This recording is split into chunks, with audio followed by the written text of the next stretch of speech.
Purihin po kayo, aming Diyos. Wala po kayong katulad.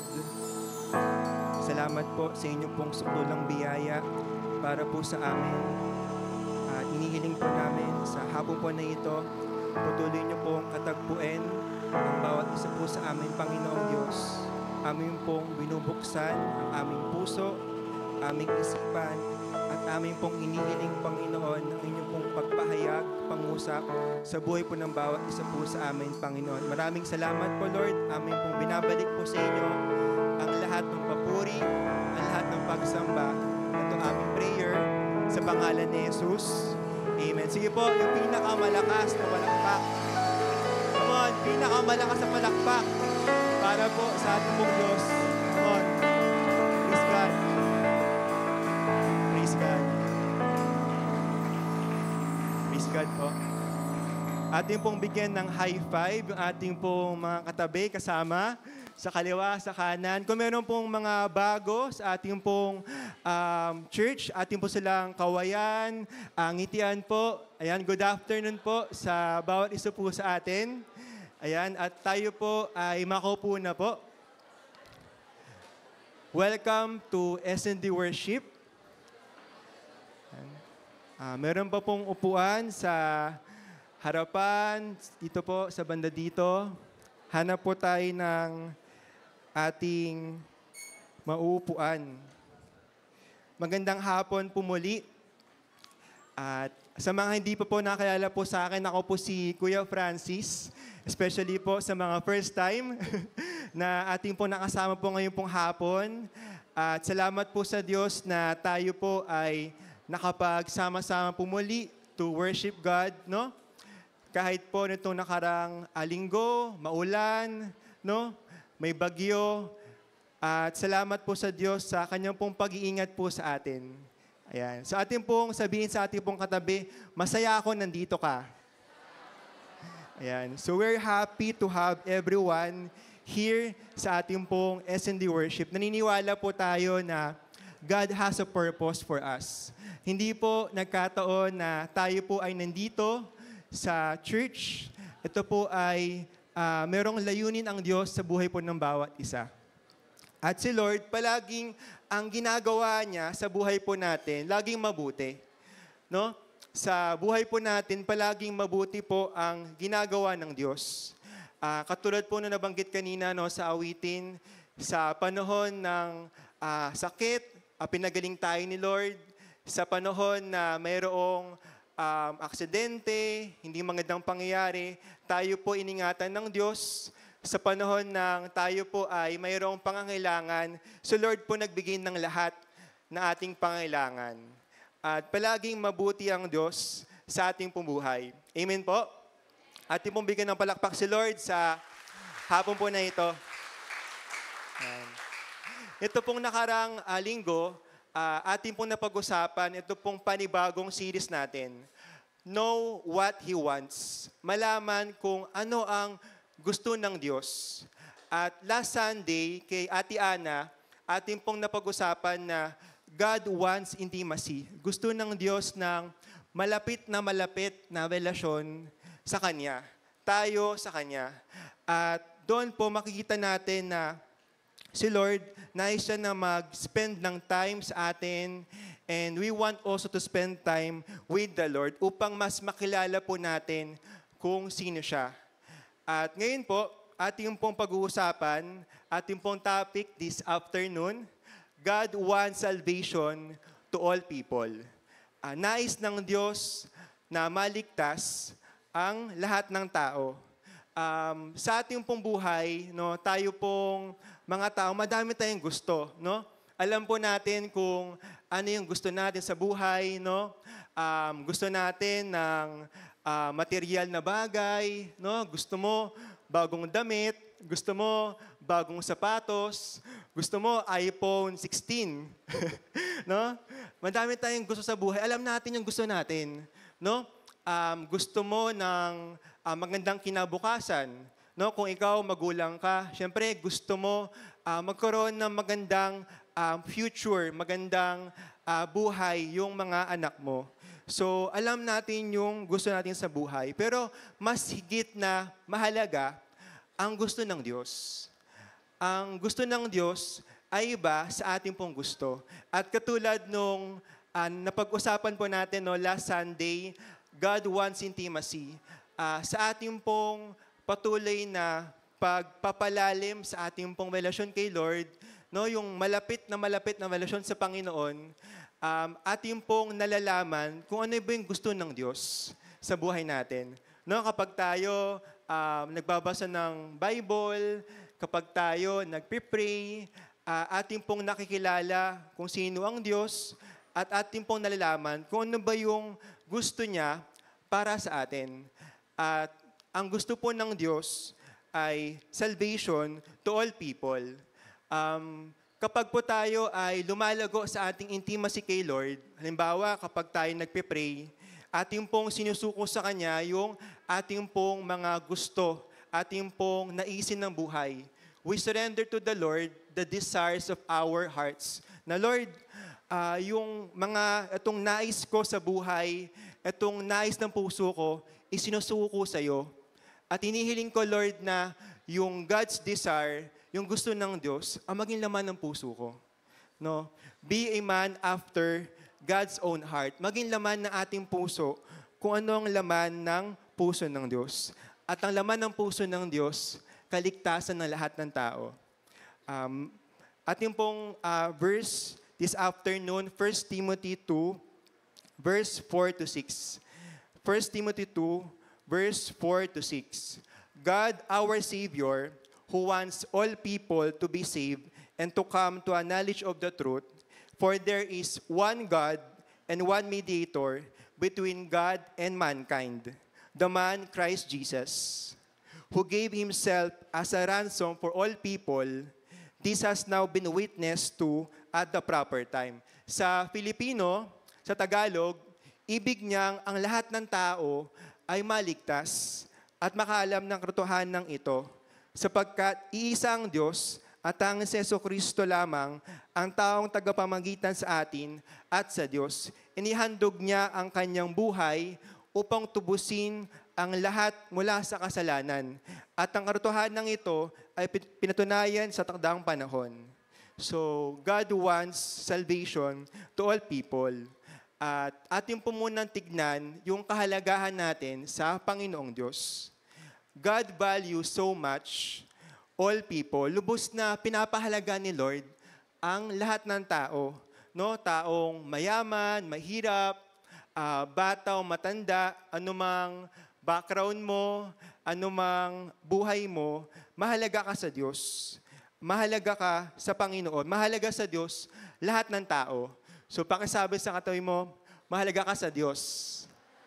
God values so much all people. Sa simula pa lang, sa Genesis 1:27, makikita natin from the beginning, God created mankind in His own image. Nilikha ng Diyos ang tao ayon sa kanyang larawan. Ibig sabihin, bawat tao mayroong halaga sa paningin ng Diyos. Kung minsan, sa buhay natin, minsan may ibang tao hindi tayo pinapahalagan. Hindi tayo na-appreciate. Kung minsan, sa pamilya, sa trabaho, kung minsan, yung ibang tao hindi tayo pinapahalagahan. Pero ang mahalaga, tayo pinapahalagahan ng Diyos. Kaya to remind ourselves na we are valued by the Lord. Yun palang sapat na. Mahalaga ka sa Diyos. At ang ating pong tagapagligtas, gusto niya na lahat ng tao ay maligtas. The love of God. Next slide. Pag-usapan natin, the everlasting love of God. So pakisabi, everlasting. Walang hanggan. Ang walang hanggang pag-ibig ng Diyos. Sa mundo natin, madaming uri ng pag-ibig sa mundo. So, kayo ba nakaras na ba kayong umibig? Iba kinikilig. Pero madaming uri ng pag-ibig sa mundo. Pag-ibig sa pagitan ng magulang, mga anak, pag-ibig sa pagitan ng magkaibigan, at marami pang iba. Pero yung pagmamahal ng tao, mayroong hangganan. Yung pagmamahal ng tao, mayroong limitasyon. Ang pagmamahal ng tao maaring kumupas, masira, at tumigil. No, dati, mahal ka niya, ngayon hindi na. No? Sa mga kabataan, no, mayroong mga hugot. Akala ko ba mahal mo ako? Bakit mo ako iniwan? Diba, yung mga ganon, yung mga ganong hugot line. Pero makita natin na ang Panginoong Diyos, walang hanggan yung kanyang pag-ibig para sa atin. So meron akong illustration na ipapakita sa atin. Meron akong illustration na para sa atin. So, hindi, ito, kunin ko to. So meron akong item dito. So, ano tong hawak ko? No? So, saan ka makakabili nito? No? Madami, no? Sa tindahan nyo, sa Robinson to binili. No? Pero ito ay tinapay. Kapag bibili ka ng, halimbawa, itong tinapay na to, ano yung una mong titignan? No? Ano unang titignan? Ito yung icebreaker natin. Ano yun? Yung presyo, pwede. Ano pa? Ayun, expiration date. So, halimbawa, bibili tayo ng tinapay, no, sa labas. Halimbawa, ito. Kasi favorite ko to eh. So, una mo titignan, kailan ba yung expiration date nito? Hanggang kailan ba to pwedeng kainin? So pag tinignan ko to, expiration date niya, October 2. No? October 2 pa. No? Ibig sabihin nito, illustration na yung pag-ibig ng tao, maaring may hangganan. Ang pag-ibig ng tao, maaring may limitasyon, kumupas, masira. Pero ang pag-ibig ng Diyos, walang expiration date. No? Yung pag-ibig ng Panginoon sa atin, walang hanggan. Tuloy-tuloy, mahal ka ng Diyos. Lumipas man ang mahabang panahon, makalimot ka kay Lord, maging busy ka sa buhay, patuloy na mahal ka ng Diyos. No? Sabi nga, God's love to you never ends, never fails. Hindi sumusuko, hindi nabibigo. Palaging mahal ka ng Diyos. At ipupalakpakan si Lord sa pagkakataong ito. So, mamaya po meron tayong tinapay after S&D. Ayan. So, makita po natin, ang pag-ibig ng Diyos, walang expiration date. Hindi tumitigil.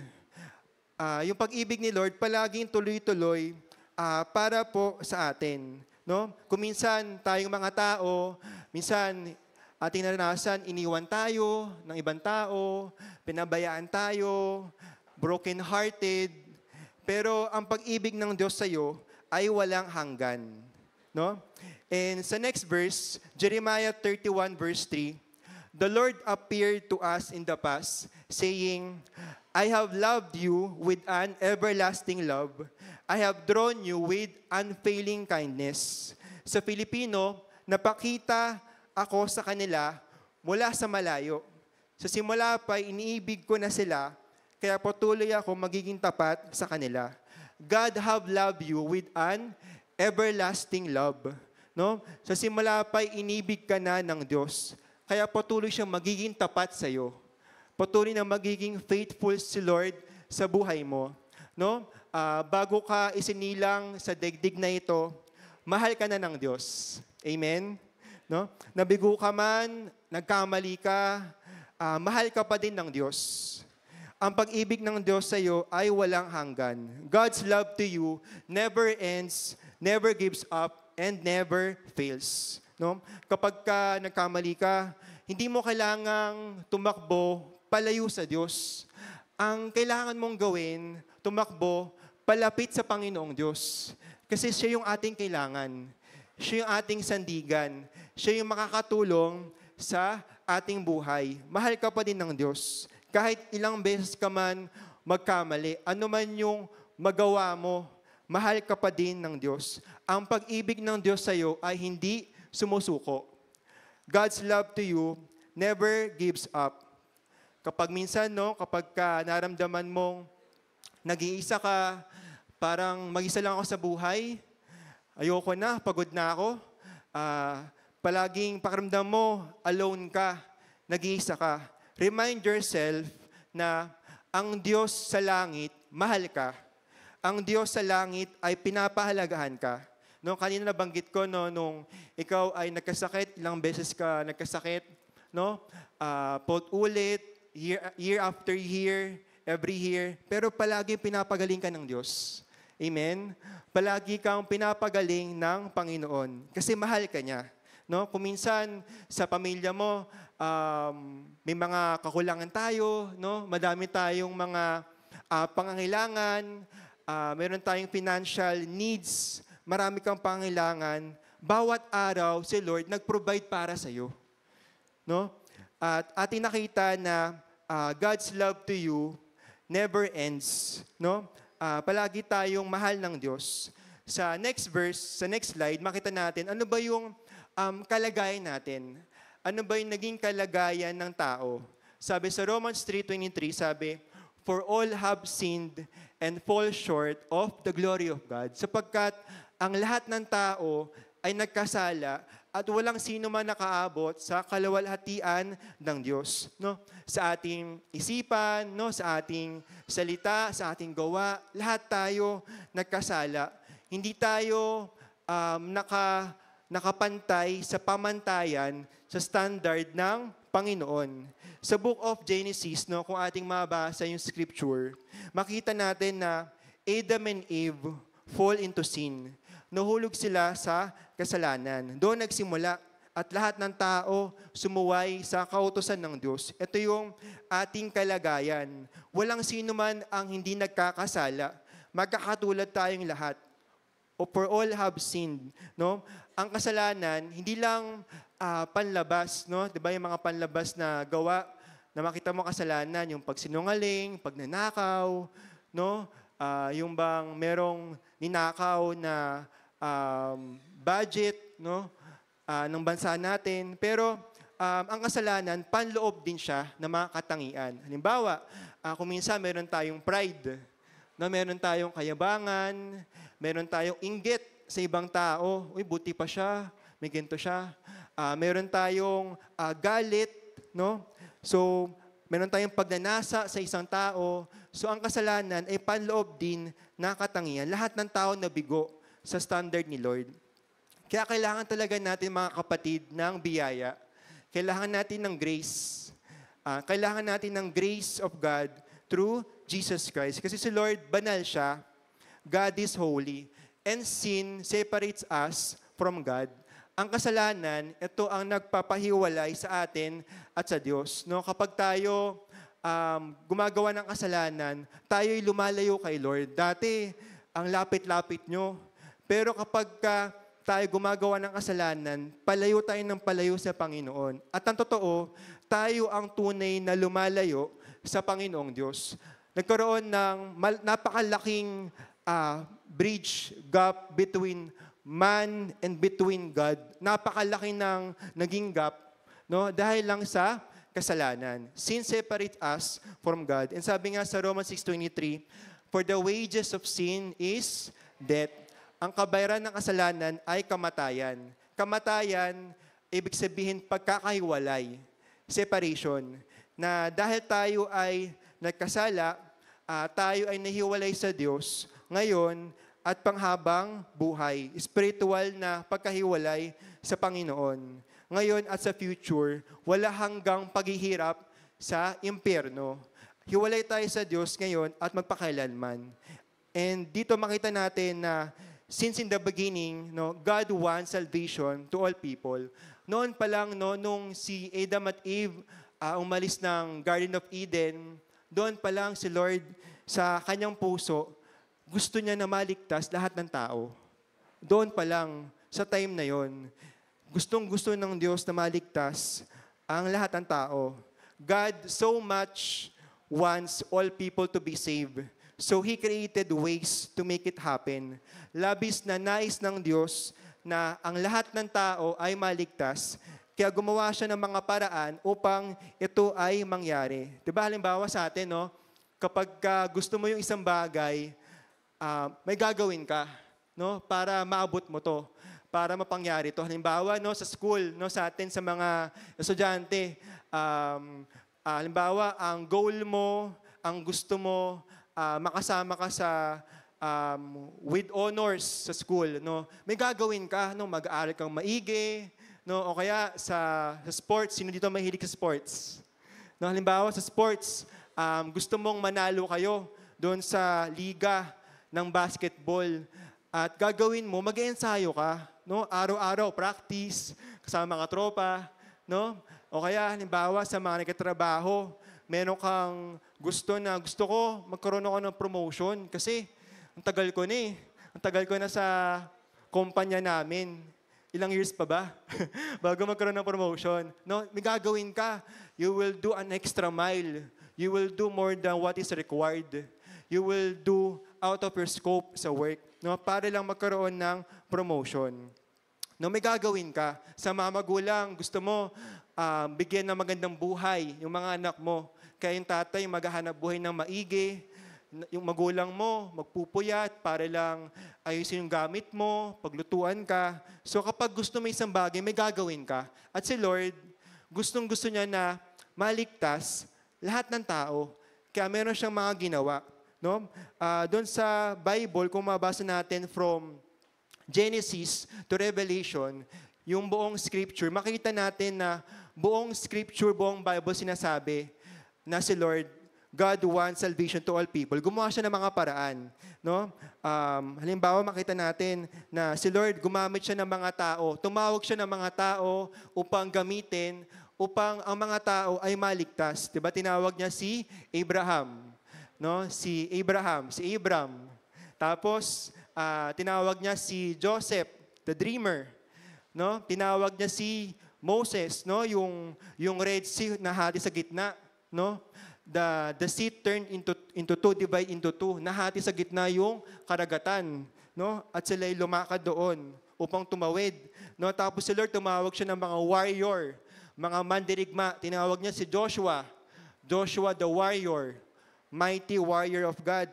Tumawag siya ng mga judges, mga hukom, no? Si Deborah, si Samson, napakalaki ng katawan, no?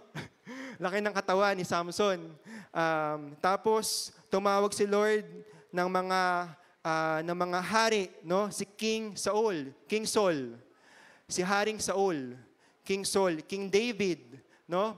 Si King Solomon, no? Tapos tumawag si Lord ng mga propeta, si Prophet Elijah, Elisha, Prophet Jeremiah, tinawag niya si Daniel, Nehemiah, Ezra. Pagkatapos noon, 400 years, tahimik lang si Lord. 400 years, tahimik lang ang Diyos. Walang propeta nagsalita, walang hari, walang propeta, pero hinahanda ng Diyos ang mundo sa pagdating ng Lord Jesus Christ, na ating tagapagligtas. Pagkatapos, nagkatawang tao si Jesus, no? Lahi ni David, no? Si Mary at si Joseph, no? Pinanganak si Jesus Christ. Binigay ng Diyos Ama ang kanyang kaisang-isang anak, si Jesus Christ. Siya na mismo bumaba dito sa lupa, from heaven to earth. Siya na mismo yung pumunta dito para lang maligtas ang lahat ng tao. Point number 1, next slide. Point number 1, Jesus died for our salvation. Si Jesus ay namatay para sa ating kaligtasan. Sabi sa Romans 5, verse 8, but God demonstrates His own love for us in this. While we were still sinners, Christ died for us. Ngunit pinadama ng Diyos ang kanyang pag-ibig sa atin nang mamatay si Kristo para sa atin noong tayo'y makasalanan pa. So pinadama ni Lord yung kanyang pagmamahal sa ating lahat, sa lahat ng tao, kanyang pinatunayan. No? Hindi hinihintay ng Diyos na maging matuwid ka muna, maging sobrang linis ng buhay mo, bago niya ialay yung kanyang buhay para sa kaligtasan at ibigay yung kaligtasan natin. Nagsakripisyo si Jesus Christ nung lahat tayo ay nagkasala, nagrebelde, undeserving, tumatalikod. Hindi naman talaga tayo karapat-dapat. All of us are undeserving. Pero yung pinaka-ebidensya, patunay ng pag-ibig, sacrificial action. Sacrifice. So pakisabi, sacrifice. Jesus sacrificed His own life for us. Ang pinaka-patunay na pag-ibig, sakripisyo, namatay si Jesus para sa lahat ng tao. At wala tayong anumang bagay na magagawa para maging deserving tayo sa pagkamatay ni Jesus Christ para sa atin. Lahat ng ito dahil sa biyaya ng Diyos, because of the grace of God to us. Next slide. Maunawaan natin pag-ibig ni Lord. God's love is unconditional. Pakisabi, unconditional. Walang kondisyon. Ang pag-ibig ng Diyos ay walang kondisyon. Wala kang kailangang gawin para maging karapat-dapat ka sa pag-ibig niya. Katulad na nabanggit ko kanina, nagkamali ka man, mahal ka pa din ng Diyos. Your failures don't change God's love for you. Kahit anong mangyari, hindi ka iiwan ng Diyos. Minahal ka ng Diyos bago ka pa man lumapit sa Kanya. Sa Isaiah 53 verse 5, next slide. But He was pierced for our transgressions, He was crushed for our iniquities. The punishment that brought us peace was on Him, and by His wounds we are healed. God's love is unconditional. Diba sa mundo natin, sa pagmamahal sa tao, lagi may kondisyon. Mahal kita kapag naging mabuti ka sa akin. No?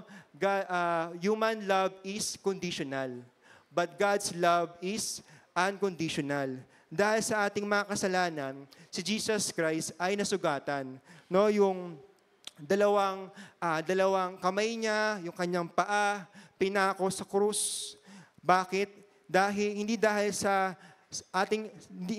kanyang sariling kasalanan ni Jesus, pero dahil yon sa ating mga kasalanan. No, yung lahat ng kanyang sakit, no, yung pain doon sa cross, lahat ng yung kanyang naranasan, parusa na dapat sa atin.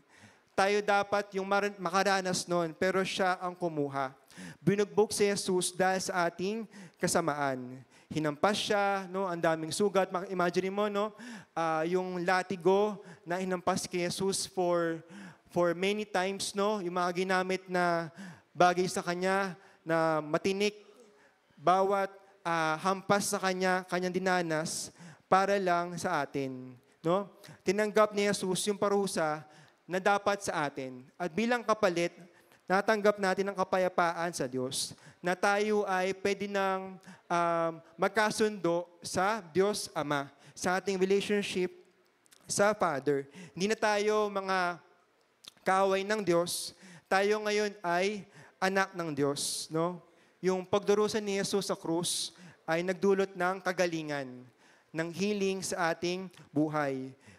And then makita natin that through Jesus' sacrifice, our broken relationship with God is restored. Jesus took your place. Bawat kasalanan na dala-dala mo, binayaran na ni Jesus sa krus. No, yung pagpako sa krus, nung panahon dati, nung Roman Empire, yung bawat tao na ipapako doon sa Cross of Calvary, Golgotha, bawat tao na ipapako doon, isang malaking kahiyan. Sobrang nakakahiya yun. No? Imagine mo, mapapako ka doon sa krus, tapos hubad-hubad ka, makita ng mga tao yung katawan mo, no? Tapos nakapako pa yung dalawang kamay mo, dalawang paa mo. Imagine mo, ito yung shameful na pagpatay sa isang tao. Lahat yung pinagdaanan ni Jesus. Jesus is innocent. Inosente siya. Pero siya tinuring bilang isang kriminal. Napako si Jesus sa krus. No? Pinako din yung dalawang kriminal meron sa kanyang kanan, meron sa kanyang kaliwa. No? Tiniis ni Jesus ang krus para sa ating mga kasalanan. Kahit siya ay inosente. Sa next slide, Luke 23:34, Jesus said, Father, forgive them, for they do not know what they are doing. And they divided up his clothes by casting lots. Sabi ni Jesus habang siya ay nakapako doon sa Cross of Calvary, Ama, patawarin mo sila sapagkat hindi nila nalalaman ang kanilang ginagawa. Pinaghati-hatian ng mga kawal ang mga damit ni Jesus, sila ay nagpalabunutan upang malaman kung kani-kaninong mapupunta ang bawat kasuotan niya. At alam ninyo, habang si Jesus kanyang naranasan yung sobrang sakit, nag-pray siya. kanyang pinag-pray yung mga taong ito. Yung mga tao na nagparusa sa kanya, yung mga leaders, yung mga generals, yung mga Roman soldiers, no? Yung mga sundalo na inakay siya sa krus, pinako sa krus, pinag-pray niya yung mga taong ito. Pinag-pray niya ang mga taong ito, no? Yung mga pumatay sa kanya. No? Akala nila, pinapatay nila, isang kriminal. Pero in reality, ang kanilang pinako sa krus, ang anak ng Diyos, the Son of God. No, nahabag si Jesus sa kanila. So sa atin, walang tao ang masyadong malayo para hindi patawarin ng Diyos. Kaya kang patawarin ng Diyos. No? Hindi ka masyadong malayo sa Panginoon. No? Kung, kuya, ang dami ko nagawang kasalanan, matanggap ba ako ni Lord? Kaya kang patawarin ng Diyos. Walang anumang kasalanan ang hindi kayang patawarin ng Diyos sa buhay mo. Sa next slide, makita natin, ito ang tunay na pag-ibig. No? The true love. 1 John 4:10, sabi, this is love, not that we love God, but that He loved us and sent His Son as an atoning sacrifice for our sins. This is true love. No? Sa mundo natin ngayon, no? Naghahanap tayo ng true love, ng tunay na pagmamahal, no? Sa school, naghahanap ka ng true love, sa labas, naghahanap ka ng true love. Pero ito ang tunay na pag-ibig, mga kapatid. This is the true love that we are looking for. Ito ang pag-ibig, hindi sa inibig natin ng Diyos, kundi tayo ang inibig niya at sinugo niya ang kanyang anak, si Jesus, upang maging handog para mapatawad ang ating mga kasalanan. No, tayo ang inibig niya. Sa simula pa lang, minahal na tayo ng Diyos. Si Lord ang una nagmahal sa atin. Kahit nung tayo ay makasalanan, madaming pagkakamali, hindi karapat-dapat, una tayo minahal ng Diyos. At yung kanyang sakripisyo, kanyang binayaran, lahat ng parusa ng ating kasalanan. Tinanggal ng kamatay ni Jesus ang hadlang, yung barrier sa pagitan natin at ng Diyos to restore our relationship with God. Sa next slide, sabi sa John 3:16, sabi, for God so loved the world that He gave His one and only Son, that whoever believes in Him shall not perish, but have eternal life. No? Makita natin dito na labis na labis ang pag-ibig ng Diyos sa ating lahat. No? Sobrang mahal tayo ng Diyos. Sobrang mahal ng Diyos ang lahat ng tao. No? Dahil sa sobrang laki ng pag-ibig ng Diyos sa lahat ng tao, binigay ng Ama yung kanyang kaisang-isang anak, si Jesus Christ. Yun yung sobrang halaga sa Kanya, binigay niya para sa atin. Upang ang sino mang sumampalataya sa Kanya ay hindi mapahamak, kundi magkaroon ng buhay na walang hanggan. No? Sabi diyan, upang sino mang tao sumampalataya kay Jesus Christ. Sino mang tao na kikilala at tatanggap kay Jesus Christ bilang kanyang Panginoon at tagapagligtas. Sino mang tao ang maniniwala at magtitiwala na namatay na si Jesus, pinagbayaran na lahat ng ating kasalanan at muli siya nabuhay sa ikatong araw. And sabi, whoever believes in Him shall not perish. This is the good news. Shall not perish but have eternal life. Shall not perish, hindi na mapahamak, hindi na mahiwalay sa Diyos ngayon at magpakailanman.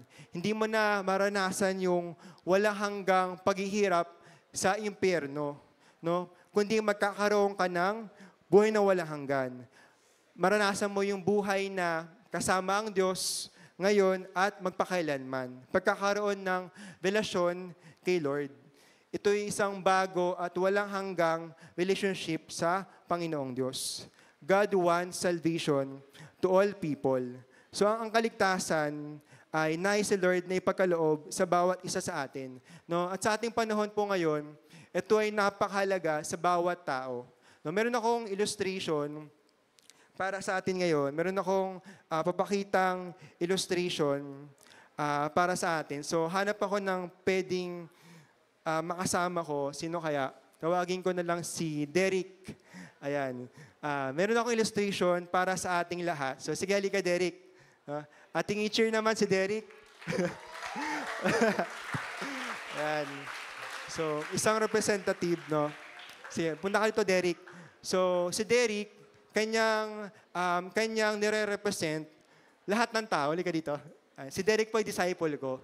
No? So, ngayon, si Lord, meron siyang nais na ipagkatiwala sa ating lahat. So, ano tong hawak ko? Pakita ko. Ayan. So, ano tong hawak ko? Ayan. So, ito ay isang regalo. Ang regalo, binibigay mo sa isang tao kasi mahal mo. No? Kayo ba nakapagbigay na ba kayo ng regalo sa isang tao? No? Sa pamilya mo, magulang mo, o kaya kapag may special someone ka na, no, bibigay mo yung regalo. Ngayon, si Lord, pinagbayaran niya na itong regalo na to. No? Jesus died for your sins. Bayad na. Wala kang kailangang ibigay kapalit para makuha lang ito. No? Ngayon, si Lord, itong regalo na to, buhay na walang hanggan. Gusto ni Lord na ibigay ang buhay na walang hanggan, ang regalong ito, sa lahat ng tao. At alam nyo ba na sa mundo natin ngayon, ilan ang population natin? 8.2 billion. 8.2 billion ang tao sa buong mundo. So imagine mo, ang dami natin. Nais si Lord na ibigay yung regalong ito sa lahat ng tao. Ngayon, si Lord, inaalok niya yung regalong ito sa lahat ng tao. Si Derek, ang lahat ng tao, meron siyang free will. Sige, lapit ka dito. Si Derek, meron siyang free will. Pwede niyang, yung regalo, pwede niyang tanggapin. No? At alam niyo kapag tinatanggap mo yung regalo, yung nagbigay natutuwa. Di ba? Kapag ka nagbigay ng regalo, tinanggap niya, tuwang-tuwa ka. No? And then, dahil may free will ang tao, ang lahat ng tao, pwede niyang tanggihan. No? Kapag tinanggihan yung regalong binigay mo, yung nagbigay, masaktan. No? Sayang naman to. Sayang naman tong regalong ito. So ngayon, inaalok ni Lord yung kaligtasan sa lahat ng tao. God's salvation is a gift to all of us. Sige, tanggapin mo, Derek. Ayan. So, yung kanyang yung kanyang pagtanggap ng regalo, ang kailangan lang gawin ng tao, manampalataya kay Jesus. Believe in the Lord Jesus Christ. Yun lang yung kailangan niyang gawin. Wala nang iba. Simple lang, no? Wala siyang kailangang bayaran. Sige, pakita mo yung laman ng gift. Ayan. So polo shirt. Ayan. So, God's salvation is a gift to all of us. Sabi nga, ang libreng kaloob ng Diyos ay buhay na walang hanggan. So, sige, sa iyo na yan. Thank you, Derek. Ayan. Sige, ating po palakpakan si Lord sa pagkakataong ito. Ayan. Sa iyo na yan, ha? Bagong bili ko pa yan. Ayan. So praise God, no? God's salvation is a gift to all of us, no? At makita natin dito na si Lord, gustong-gusto niya na ibigay ang regalong ito, ang buhay na walang hanggan, sa lahat ng tao, no? Point number 2, next slide. God wants all people to be saved. Sabi sa key verse natin, 1 Timothy 2:4-6, basahin ko sa Tagalog. Ibig niyang ang lahat ng tao ay maligtas at makalam ng katotohanan ng ito, sapagkat iisa ang Diyos at tanging si Jesucristo lamang ang taong tagapamagitan sa atin at sa Diyos. Inihandog niya ang kanyang buhay upang tubusin ang lahat mula sa kasalanan. Ang katotohanan ng ito ay pinatunayan sa takdaang panahon. So, ibig ni Lord, lahat ng tao maligtas. No? Para sa lahat ng tao. Ito yung puso, kalooban, intention ng Diyos. All people, hindi lang isang grupo, hindi isang bansa lang, pero lahat ng tao maligtas. Yun ang God's desire, God's wants. No? Lahat ng tao maligtas. Gusto ng Diyos na ang mga tao maligtas mula sa kasalanan, kamatayan, at pagkahiwalay sa Diyos. Ang sabi, to come to the knowledge of the truth. Makalam ng katotohanan ito. Ibig sabihin, tayo ay pumasok sa isang malapit na relasyon with the Lord Jesus Christ. No? Katulad diba nung last Sunday kay Ate Ana, intimacy. No, gusto ng Diyos na magkaroon tayo ng relasyon sa Kanya. And sabi, for there is one God. Iisa lang ang Diyos. No, wala nang ibang Diyos. Wala nang ibang pangtunay na pinagmumulan ng buhay o kaligtasan. Ang ating Diyos, ang tanging pinagmumulan ng kaligtasan. And sabi, ang taong tagapamagitan sa atin at sa Diyos ay tanging si Jesucristo lamang. Mediator, tagapamagitan. Siya yung tatayo sa gitna upang yung dalawang partido ay magkasundo. So halimbawa, meron akong dalawang kaibigan, no? Meron akong kaibigan dito. Ngayon, hindi sila nagkasundo. No? Nagkamali sila. Nagkamali itong isang tao pala. Ngayon, ang intercessor, mediator, siya yung gigitna para itong dalawang ito kanya mapagkasundo. So, ganun ang ginawa ng Lord Jesus Christ para sa atin. Kailangan natin may pagkasundo muli sa Diyos. Kailangan may ayos sa ating relationship sa Panginoon. Jesus Christ is the only mediator o tagapamagitan sa tao at sa Diyos. No? And si Jesus Christ lang yung nag-iisang qualified na pwedeng maging mediator. No? Because Jesus was fully God and fully man, He bridges the gap. Diba kanina, imagine mo, man and God, meron napakalaking gap. Si Jesus Christ yung tumayo doon sa napakalaking gap upang ang tao makabalik sa Father, makabalik sa Panginoong Diyos, sa Diyos Ama. Jesus represents us perfectly. Hindi siya nagkasala kailanman. No? And sabi sa verse, inihandog niya ang kanyang buhay upang tubusin ang lahat mula sa kasalanan. Jesus' death was the payment for our sin. Matanggap lamang ang kaligtasan para sa mga mananampalataya sa Panginoong Hesus. And point number 3, our mission is to share the gospel. Next slide. Our mission is to share the gospel. Sabi sa Mark 16, verse 15, He said to them, "Go into all the world and preach the gospel to all creation." At sinabi ni Jesus sa kanila, habang kayo'y humahayo sa buong mundo, ay ipangaral ninyo sa lahat ng tao ang magandang balita. Go into all the world, no? Lalabas tayo, no? Halimbawa, i-share mo yung lumabas ka, punta sa mga kaibigan mo, sa klase mo, mga kasama mo sa school, sa classroom, yung mga kasama natin sa workmates natin, ating pamilya, habang tayo humahayo, no? Sa araw ng buhay natin, habang tayo humahayo sa buong mundo, ipangalan ninyo sa lahat ng tao ang magandang balita. Preach the gospel to all creation. At ang nag-uutos dito, si Jesus Christ. Kanya pinagkatiwala ito sa ating lahat, sa iglesia. Tayong mga mananampalataya na sa Panginoong Hesus. Preach the gospel into all creation. Ano yung gospel? Mabuting balita tungkol kay Jesus. So ito yung gospel. Bigyan ko ng maikling sentences. Ano ba yung gospel? Sabihin mo lang, namatay si Jesus at pinagbayaran lahat ng kasalanan mo. Manampalataya ka sa Panginoong Hesus. Ganun lang kasimple. No?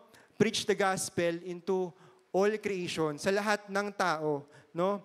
Jesus died for your sins. Believe in the Lord Jesus Christ and you will be saved. Yun ang gospel, no? Hindi mo kailangang magpaliwanag napakahaba, no? Yun lang ang gospel, mga kapatid. Napakasimple lang, 2 sentence lang. Sabihin mo sa kanila, preach the gospel to all creation. So, sa atin, no, meron tayong tinatawag na one verse evangelism. So, ito yung pagpapahayag natin ng mabuting balita sa mga tao. Gumagamit lang tayo ng isang verse. Romans 6:23 o kaya John 3:16. And then, kaya meron tayong term na one verse evangelism. Ibig sabihin, sa acronym, OVE. No? So, sino dito nag-OVE? No? So, merong iba sa atin dito nag-OVE. Ibig sabihin, kanilang sinishare yung gospel sa ibang tao, isang verse lang. No? Yun yung OBE. And ang mali sa atin, bago tayo maghanap ng ka-LOVE ng pag-ibig, mag-OB muna tayo. No? Bago tayo maghanap ng ka-LOVE, ng special someone natin, mag-OB muna tayo sa mga tao. So, pwede ba yon? No? Halimbawa sa school, sa mga, kunyari break time kayo, share mo yung gospel sa katabi mo. Halimbawa sa trabaho, sa katabi mo sa work, i-share mo yung gospel. Sa pamilya mo, i-share mo yung gospel sa mga magulang mo. Kasi gusto ng Lord na maligtas ang lahat ng tao. Pamilya mo, magulang, kapatid, kaibigan, kaklase, katrabaho, kamag-anak, kapitbahay. Meron akong testimony, sandali, na gustong i-share sa atin. So one time, sa bahay namin, meron kaming kumari si Mama. Meron siyang kumari na for 22 years naglalaba sa amin. So, bata pa lang ako, nalala ko, siya yung naglalaba na sa amin. Every week, minsan, every Monday, depende sa schedule. Tapos, one time, nung pandemic, nung 2021, habang nagpipray ako, habang nag-worship ako kay Lord sa kwarto, biglang gustong-gusto ko na i-share yung gospel sa labandera namin. Bago siya umuwi, pagkatapos siya maglaba sa amin, gusto ko i-share yung gospel. At alam ninyo, hindi ko alam, ang tapang-tapang ko, hindi ko alam, gustong-gusto kong i-share yung gospel sa kanya. So, lumabas ako ng kwarto, tapos siya maglaba, bago siya umuwi, kinausap ko siya, doon kami sa terrace namin. Tapos, sinare ko yung gospel sa kanya. At alam ninyo, tumanggap siya sa Panginoong Hesus. Siya na nanampalataya sa Lord Jesus Christ at siya'y naligtas. No? Sige, atin mo pong palakpakan si Lord. No? At gusto ng Diyos na maligtas lahat ng tao, no? Especially yung ating pamilya. No? Sabi nga sa Acts 16:31, wala yan dyan sa slide, okay lang. Sabi sa Acts 16:31, believe in the Lord Jesus Christ and you will be saved, you and your household. Sumampalataya ka sa Panginoong Hesus, maniligtas ka, ikaw at ang iyong sambahayan. Gusto ng Lord na maligtas yung pamilya mo. At si Lord gusto niya na ibahagi natin yung gospel sa ating pamilya at sa lahat ng tao. Sa next slide, 2 Peter 3 verse 9. Sabi dyan, He is patient with you, not wanting anyone to perish, but everyone to come to repentance. Binibigyan pa niya ng pagkakataon ang lahat ng tao upang makapagsisi at tumalikod sa kasalanan sapagkat hindi niya nais na may mapahamak. God don't want anyone to perish. Hindi nais ng Diyos na mapahamak ang mga tao. No? Ayaw ni Lord na merong isang tao na mapahamak.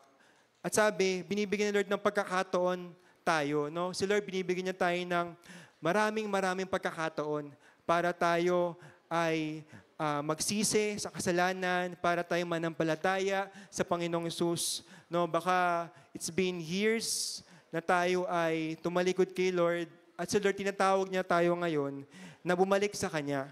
No? Binibigyan niya tayo ng pagkakataon na magsisi at tayo ay manampalatayang muli sa Panginoong Hesus. Huwag mong sayangin yung bagong pagkakataon, bawat pagkakataon na binibigyan ng Panginoon sa iyo. Let us share the gospel to more people, as many as we can. Sabi nga ng isang pastor, punuin natin ng langit. No? Sabi ng isang pastor, punuin natin ng langit. I-share natin yung gospel sa madaming mga tao. So, ngayon sa slide na to, meron akong papakitang mga pictures. So, ito po ay testimony ko na si Lord ay nais na maligtas ang lahat ng tao. So, ito po ay picture nung last Wednesday. Ako po ay nagpunta sa isang college school sa Kabsu, Imus.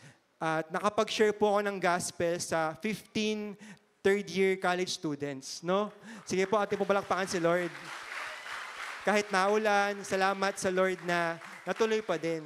No? At alam ninyo, sa ating pong kaugnayan kay Lord, diba last Sunday sabi ni Ate Ana, God wants intimacy. Gusto ng Lord na magkaroon tayo ng malapit na relasyon sa Panginoong Diyos.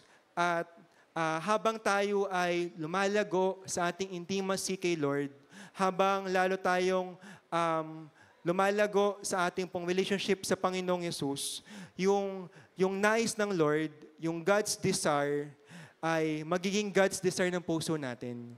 No? Kaya kapag tayo nagpe-pray, ating ipag-pray, Lord, aking pong sinusuko sa iyo yung laman ng puso ko. Lord, yung gusto ko, yung lahat ng gusto ko, aking sinusuko sa iyo. At inihiling ko, Lord, na yung God's desire, yung nais ng Diyos, God wants, ang maging God's desire ng puso ko. Ang maging God's want, ang maging heart's want, heart's desire ng puso ko. Papalitan ng Lord yung ating own heart's desire ng God's desire. Yun po yung nangyayari kapag tayo patuloy na lumalago sa intimacy, no, sa Panginoong Diyos. Yun po yung nangyayari sa akin, no, sa patuloy na paglago sa intimacy kay Lord. God's desire is my heart's desire. At yun po yung magandang mangyari sa bawat isa po sa atin. So sa ating pong pagtapos, napakahalaga po na ating pong makita na gusto ng Lord maligtas lahat ng tao. So meron akong konting picture pa na mapakita para saan. So sa next slide, ito po yung year 2020 ata na nakapag-share po ako ng gospel sa pamilya ko, sa kapitbahay namin. So medyo totoy pa ata yung itsura ko dyan. No, pero yan po ay sementeryo sa Eden, sa Bayan Luma, Eden Cemetery. So dyan po yung puntod ng kapatid kong babae. Dyan po yung puntod niya. So hindi ko alam, dahil I've been praying, Lord, for the past years, maligtas po yung pamilya ko. Yung araw na ito na death anniversary ng kapatid ko, na-share ko yung gospel. Bigla ako nagkaroon ng tapang na-share yung gospel. Alamin nyo, itong buong pamilya ko, tas yung mga kapitbahay namin dyan, ay mga kamag-anak namin, na-share ko yung gospel sa kanila. Tumanggap sila sa Panginoong Yesus. Sa next slide, first year college naman ako. Nakapag-share ako ng gospel sa janitress. So, siya ay cleaner sa aming pong college department sa De La Salle Dasma.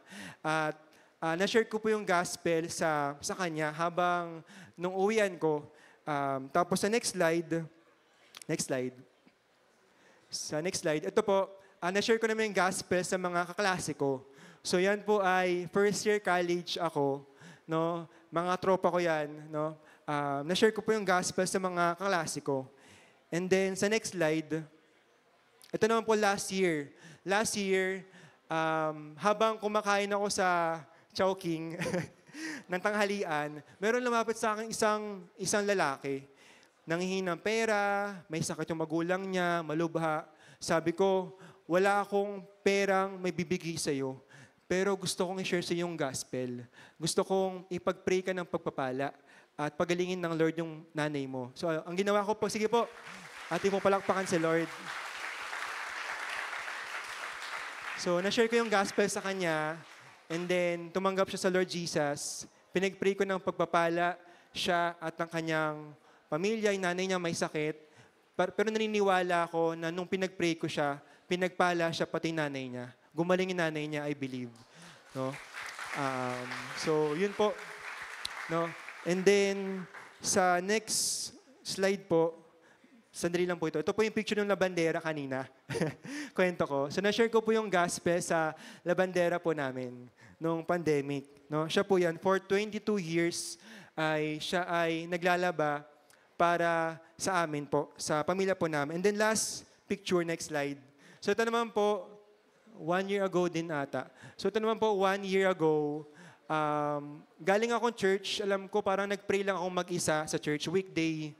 Tapos, pumunta ako dito sa overpass. Sa overpass, uwi na ako ng bahay. Tapos nakita ko, merong isang bata, Kuya Pingi Barya, nanlilimo siya sa akin. So ako, nung nakita ko siya, nakabag ako sa kanya. Sabi ko, wala akong may bibigay. Diba sabi sa verse, silver or gold I don't have, but yung name of Jesus Christ, yung share ko sa'yo. So, sinare ko sa kanya yung gospel, itong batang ito, and then tumanggap siya sa Lord Jesus Christ. pinag-pray ko siya ng blessing at purihin po ang Lord sa pagkakataon pong ito. So sa ating pong pagtapos, gusto ng Diyos na magkaroon ka ng kaligtasan. God wants you to have salvation. Kung ikaw ay hindi ka pa nanampalataya sa Panginoong Yesus, if this is your first time o kaya bumabalik ka pa lang ngayon muli sa Panginoon, tinatawag ka ni Lord. Yung bawat pagkakataong ito, huwag natin sayangin. Hindi natin alam kung hanggang kailan lang yung buhay natin sa mundong ito. Alam niyo mga kapatid, ang bilis lang ng buhay. Ang bilis lang ng buhay. Ang ating buhay ay may lang. Huwag natin sayangin yung bawat pagkakataon na binibigyan ng Diyos. Sabi kanina sa verse, He is patient with you. And not wanting anyone to perish. Ayaw ni Lord na mapahamak kahit isang tao. Ayaw kanyang mapahamak. But to people to come to repentance. No?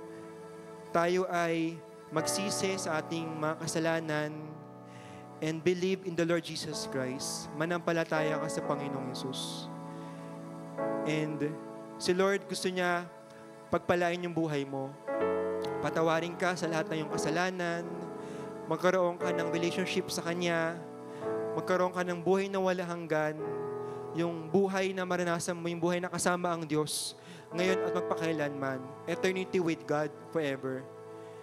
At yung bagong identity mo, ikaw ay anak na ng Diyos. Gusto ng Lord na bigyan ka ng bagong puso, bagong espiritu. Yun yung number 1, ating application. Number 2, pray for all people for salvation. No? Ating ipag-pray na maligtas yung ating pamilya, ating mga kaibigan, kamag-anak, kaklase, katrabaho, yung ating gobyerno, yung lahat ng tao. Last week, no, makita natin yung mga tao talagang nagkasama-sama at ninanais sila pagbabago. Sawa na sa korupsyon ng bansa natin, no? Pero alam ninyo, ang ating magandang magagawa, number 1, prayer. Pag-pray natin yung gobyerno natin. Pag-pray natin yung ating mga pinuno, leaders sa ating pong bansa. Pray for all people for salvation. Kailangan nila ang Panginoong Yesus. And number 3, share the gospel to people. Hindi maliligtas yung mga tao kung walang mag-share. Hindi sila tatanggap ng buhay na wala hanggan kung hindi mo share yung gospel sa kanila. Kaya tayo ay magpaturo, no? Pero tayong magpa-training sa ating mentor, sa ating cell leader. Kuya, ate, paano po mag-share ng gospel? Magpasanay tayo, magpa-train tayo. Hindi mo kailangang memorize at napakadaming paliwanag. Ang sabihin mo lang, si Jesus Christ namatay at pinagbayaran lahat ng kasalanan mo at muli siya nabuhay. Pangalawang sentence, magsisi ka at manampalataya sa Panginoong Yesus. Yun lang. 2 sentence lang. That's the gospel, mga kapatid. Yun ang mabuting balita tungkol sa Panginoong Yesus. Ating isuko kay Lord yung ating buhay sa Kanya sa oras na ito. And pwede ko bang malaman, sino dito yung first time na nakasama natin sa worship? So pwede po bang tumayo po sandali? Gusto ko lang po i-welcome yung mga first time. Sige po. Atin po palakpakan yung buhay ng bawat isa na first time po na ating nakasama.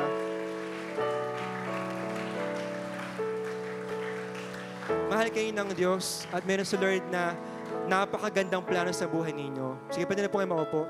And gusto ni Lord na magkaroon kayo ng kaligtasan. So okay lang ba na tayo ay mag-pray? Yung mga first time, pangunahan ko kayo sa prayer. No? So okay lang lahat tayo pumikit, lahat po tayo tumungo. And sa bawat unang pagkakataon na nakarating dito sa worship, sa church, mahal ka ng Diyos. let's pray na yung ating pagtanggap sa Panginoong Yesus bilang ating Panginoon ng buhay natin. So kung ikaw first time mo ngayon, okay lang ba na ulitin mo yung prayer ko, yung bawat salita ko, word by word ko sa panalangin? Let's pray.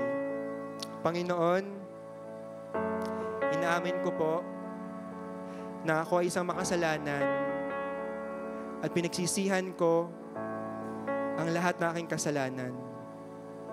Binubuksan ko ang puso ko at tinatanggap ang Panginoong Yesus bilang aking Panginoon at tagapagligtas ng buhay ko. Mula ngayon, ikaw na po ang magsusunod sa buhay ko. Salamat po sa buhay na walang hanggan. Ito aking prayer sa pangalan ni Jesus. Amen. Sige po, ating pong palakpakan si Lord. No? So welcome po sa mga first-timers. No? At gusto ng Lord na pagpalain po ang buhay ninyo. At gusto ng Lord na patuloy na lumago yung ating pong relationship sa Kanya. So God bless everyone. Praise God po.